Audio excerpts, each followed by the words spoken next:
As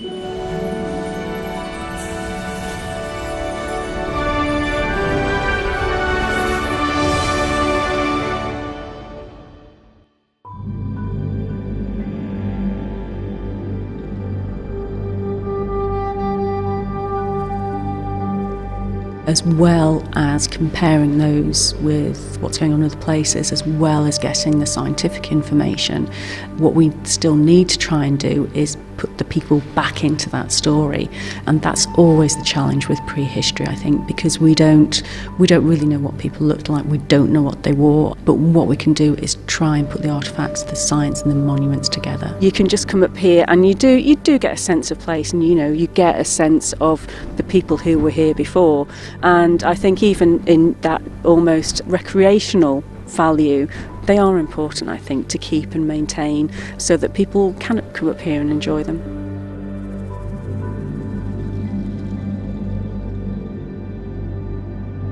Good evening and welcome to the final edition of Exploring Island Heritage. Today we're finding out more about prehistory in the Isle of Man. But just what is prehistory and what does it encompass?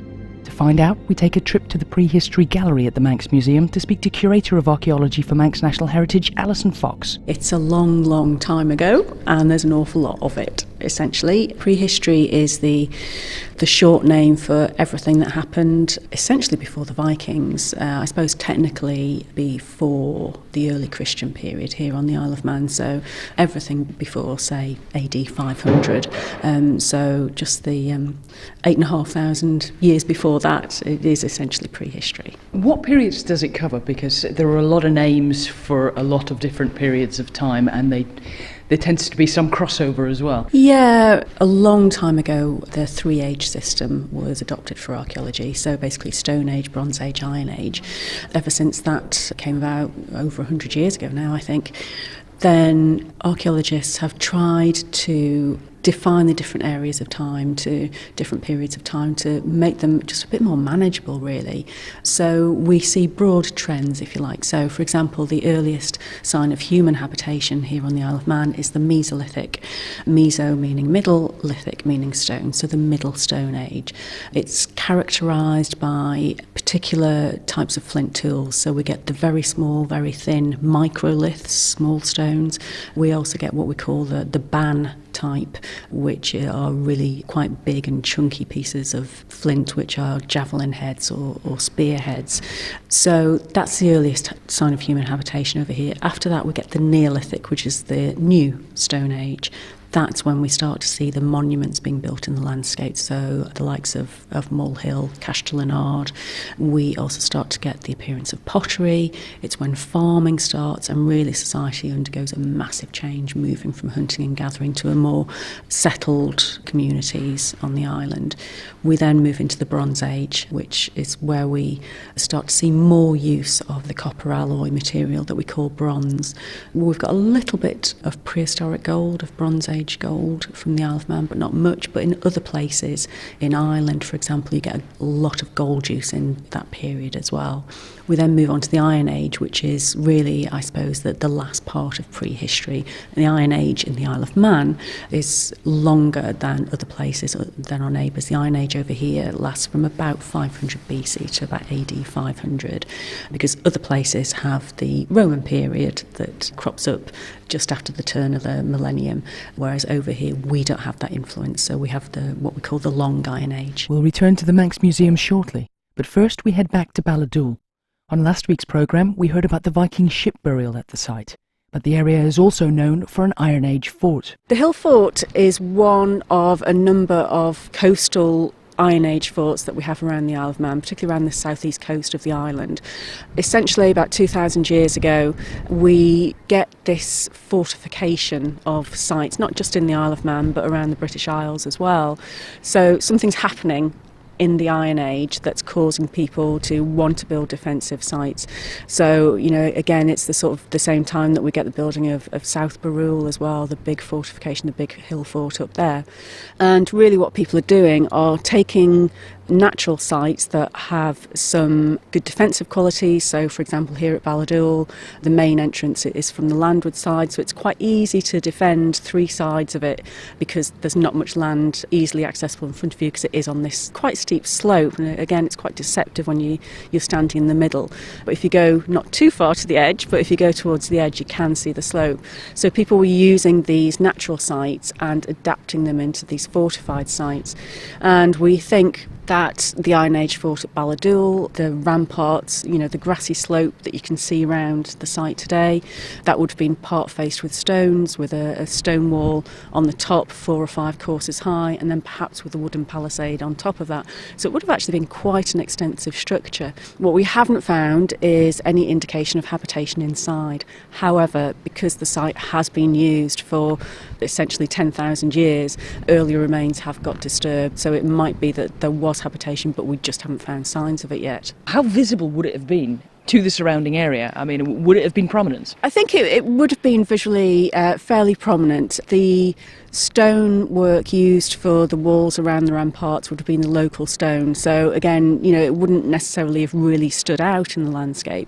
But if you think about, 4 or 5 courses of stonework high, then potentially with a wooden palisade on top of that, we know that there were massive timbers, probably forming at least a gate or a gatehouse at one end. Again, there would have been activity going on in the hill fort. So I think you would, approaching the Isle of Man this direction by sea, you would know there were people living here and those people were prepared to defend it. And these people would see you coming for quite a long way away, and perhaps that's more of if we talk about the visual aspect of things, perhaps it's more the other way, that the fort wasn't necessarily visible from miles away to other people, but people were visible miles away to the people in the fort, so they could prepare themselves. But does the island's prehistory differ from other areas? To find out, we go back to the Manx Museum to join Allison Fox in the Prehistory Gallery. The Isle of Man has significant differences during most periods of prehistory and actually later history as well. We are currently looking at the information that was gained from the archaeological excavations prior to the runway extension at Ronaldsway. People might remember we did a press release at the time about very early remains of houses or huts being found. Those were Mesolithic, so those were pretty much the earliest human dwellings that we have on the Isle of Man, and certainly amongst the earliest human habitations in the British Isles, actually. There are a few sites that are around about the same age or earlier, but for structures we're looking at quite an early time. From other places around the British Isles, we do have signs of human habitation earlier than the Mesolithic, especially in the south of England. You get signs of the Paleolithic era, which is the old Stone Age. We don't have any evidence of that in the Isle of Man, and that's really shown by the artefactual culture other places. We don't have that over here. So our earliest is the Middle Stone Age, but we have quite special dwellings that we're looking into, and we are getting more information about how people may have lived in those buildings and how they may have used them as well. What the landscape would have been like at that time. It would have been a little bit different, more of a wooded area. So in some ways we're similar to our neighbours in the landscape, but we do have these little Manx differences or Manx twists that you like that we see repeated throughout the main periods of prehistory. Now, this is all before written records. There's nothing documented from the time about it.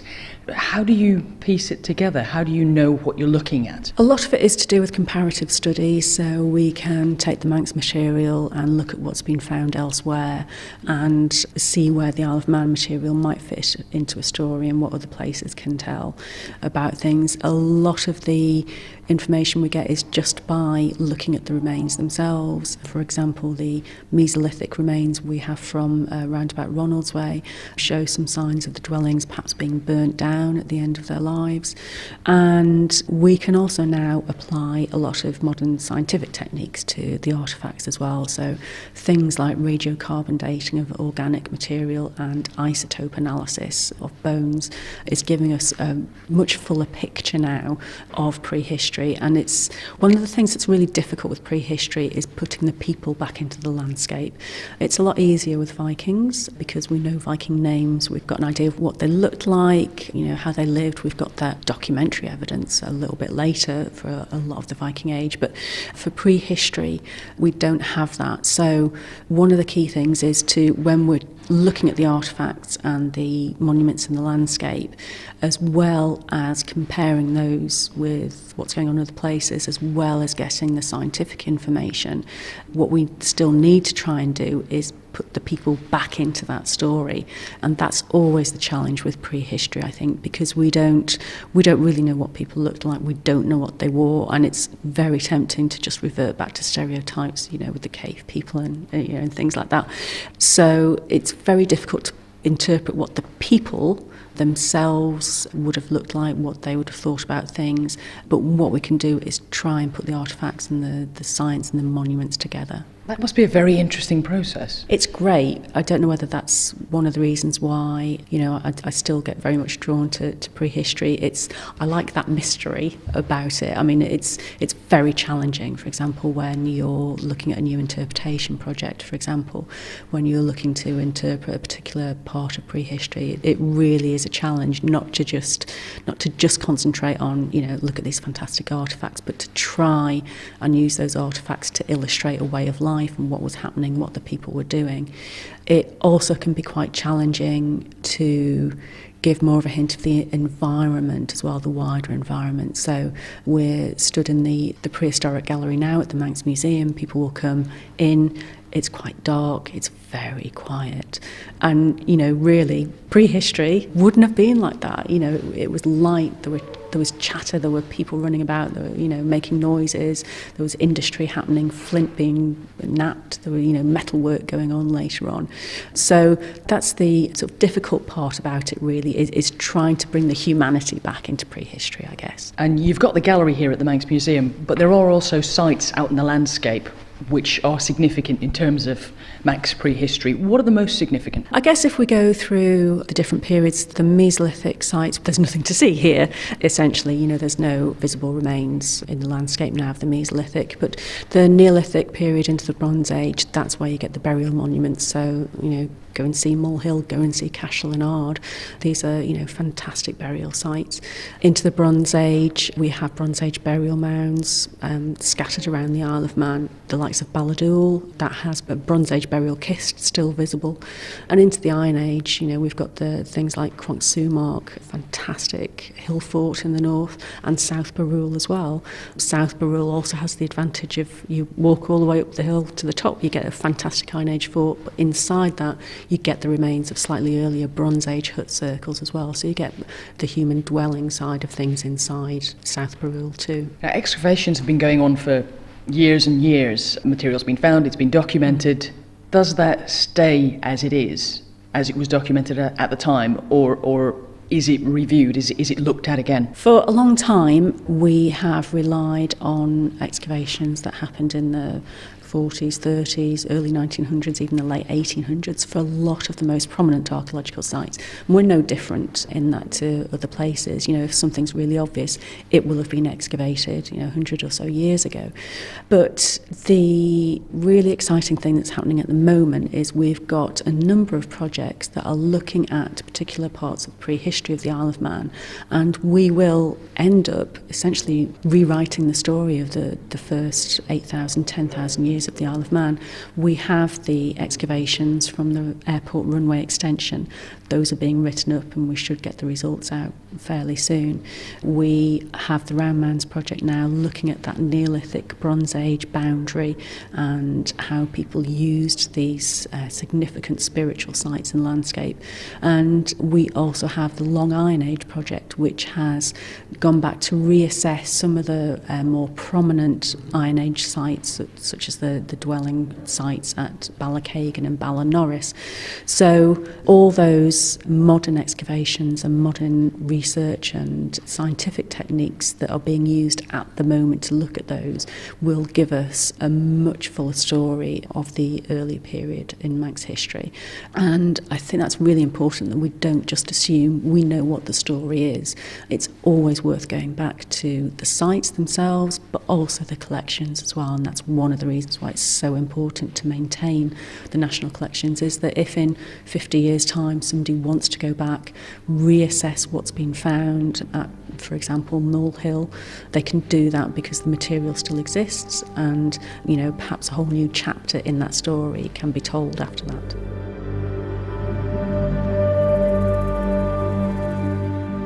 Curator of Archaeology for Manx National Heritage, Allison Fox.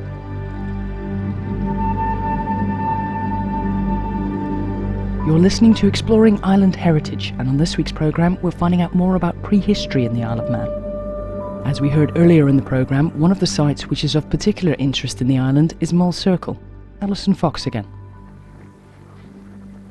It's quite an interesting site out with the Isle of Man as well, actually. It's unique. This is what's known as the Stone Circle, usually, just below the top of Meayll Hill in the south of the island. And it is a Neolithic burial monument, so it dates from around about 3000 BC, so it's about 5,000 years old, and there isn't another site like this anywhere. The layout and the combination of building styles isn't found anywhere, not just in the Isle of Man, but around our neighbours as well. But what is unique about its layout? What we can see today is basically it's not quite circular, more of an ellipse or a flattened circle. That circle, subcircle, is formed of 6 pairs of stone boxes or stone kists divided by a short stone-lined passageway. And these stone boxes or stone kists were used for the last resting places of the Neolithic people who were around in this landscape about 5,000 years ago. Most of the remains that have been found were cremated. We don't think that the cremations occurred on site because there hasn't been any evidence of burning in the soil, so we don't know where that was carried out. But at some stage, once those people were cremated, they were brought here and put into these stone chambers. And what would the site have looked like visually? It's difficult to tell now because most of it's gone. Yeah, it's been gone for quite a long time. We've got some photographs from the late 1800s of this site, and it shows it pretty much as it is now, perhaps with more stones around rather than this sort of nice sort of soft grass and heather cover that we've got here today.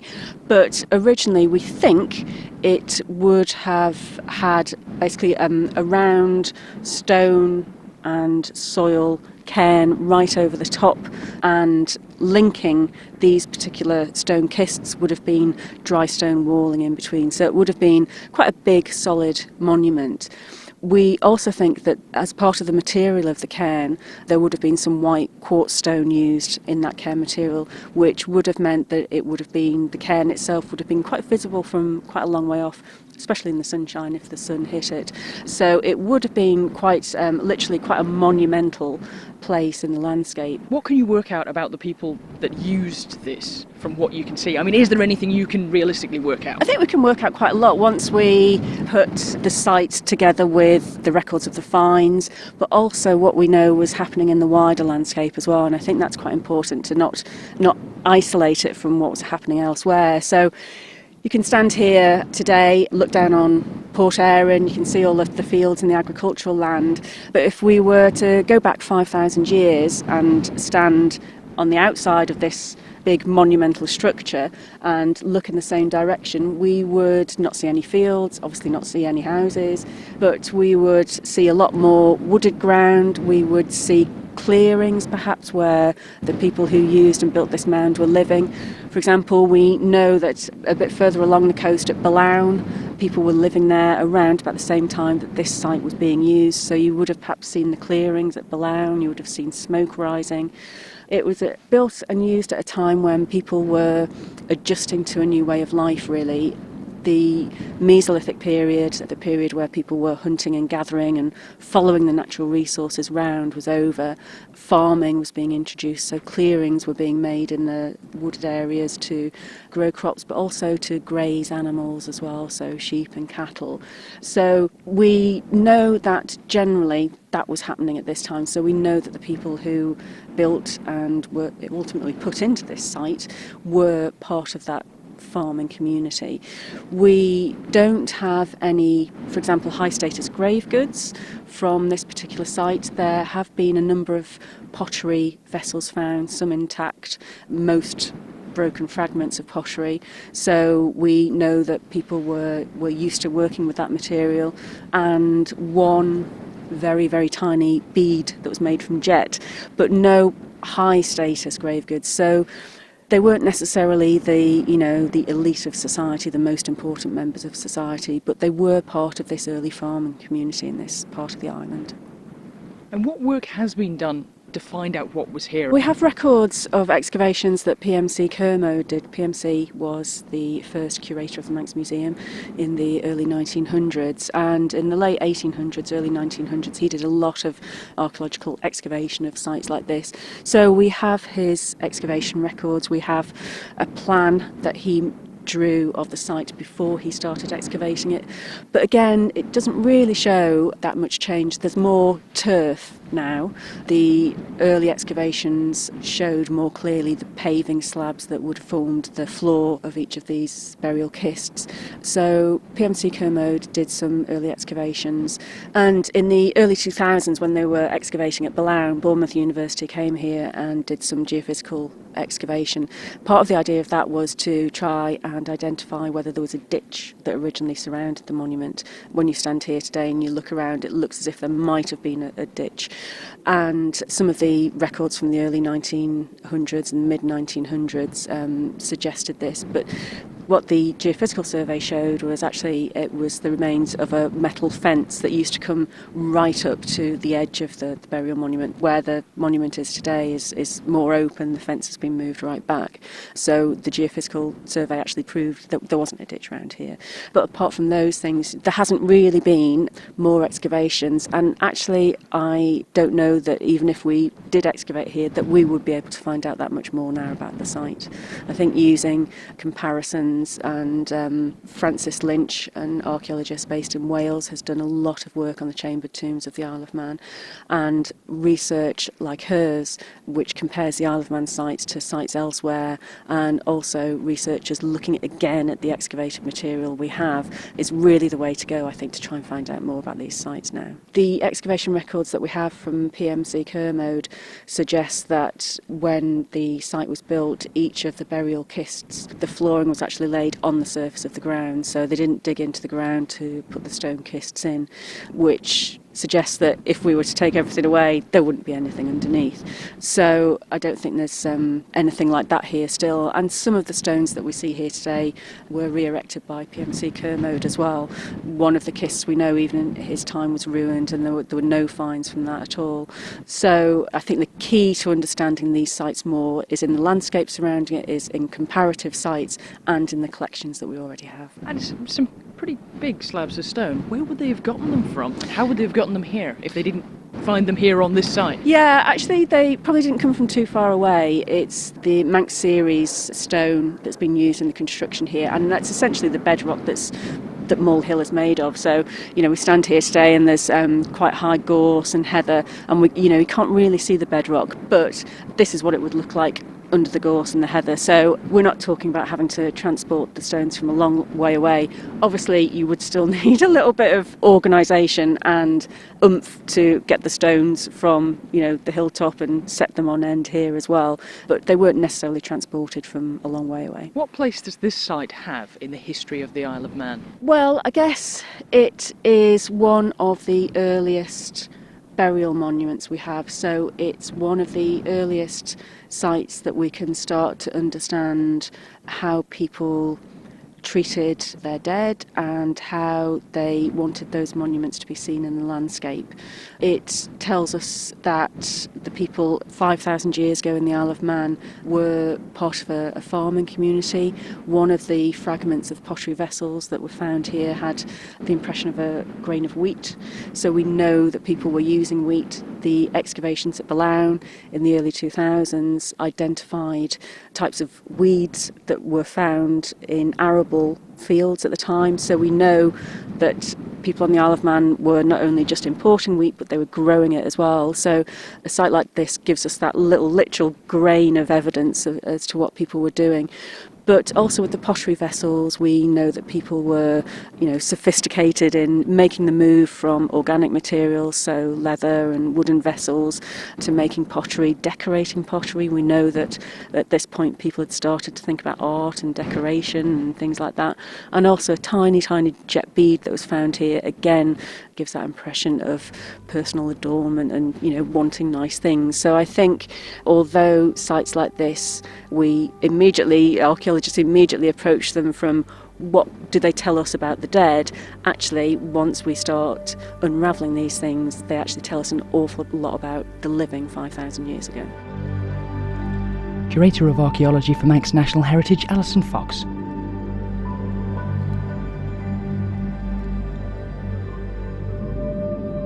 That's just about it for this series of Exploring Island Heritage. Our sincere thanks to everyone who contributed to the programmes over the past 8 weeks.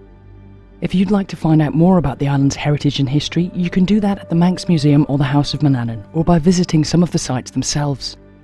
You can find out more on the Manx National Heritage website. But just how important is it that the sites of archaeological significance are preserved and made accessible? We'll leave the last word this evening to Allison Fox. Obviously I'm biased, I'm an archaeologist, but I think they are important. The information that we get from them helps fill out that picture of what is the Isle of Man? What made the Isle of Man the way it is today? And it's a long old story, it's 10,000 years old, but sites like this can help us fill in those chapters and help us illustrate. But even from, stepping aside from the archaeological information and, the importance of that, I think just having these sites to be able to visit and to just stand and be at is important. You don't need to come up here and think about, well, I wonder, what that particular landscape meant or whatever. You can just come up here and you do get a sense of place, and you get a sense of the people who were here before. And I think even in that almost recreational value, they are important, I think, to keep and maintain so that people can come up here and enjoy them.